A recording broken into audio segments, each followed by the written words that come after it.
بیت الخلاء میں داخل ہونے سے پہلے دعا پڑھ رہے ہیں، اللہم انی اعوذ بک من الخبث والخبائث، اے اللہ گندے جنوں سے اور جنیوں سے مجھے محفوظ فرما۔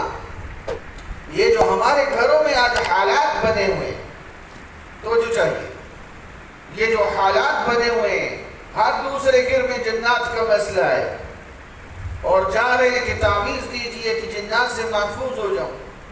بھائی آپ ان کو موقع کیوں دیتے ہیں؟ یہ جو دعائیں نہیں پڑھتے وہ شکنجے میں آتے ہیں۔ بیت الخلاء میں جاتے ہوئے آتے ہوئے دعا پڑھ لیں، ہو نہیں سکتا کوئی جن آپ کے اوپر قابو پا جائے۔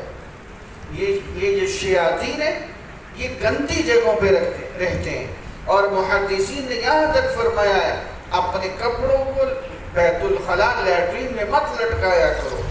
بعض لوگ لباس وہاں لٹکا دیتے پھر وہاں سے اتار کے پہن لیتے ہیں، اس کے برے اثرات آتے ہیں ان پہ۔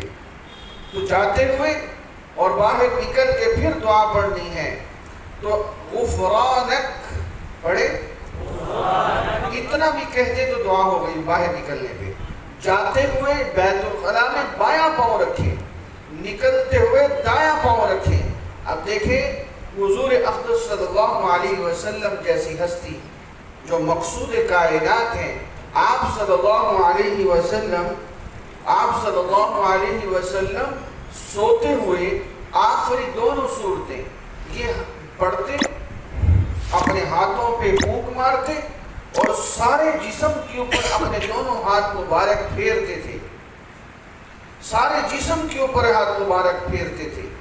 تو آپ علیہ السلام کے لیے یہ دو صورتیں اتری ہی اس لیے تھی کہ آپ پر جادو ہو گیا تھا۔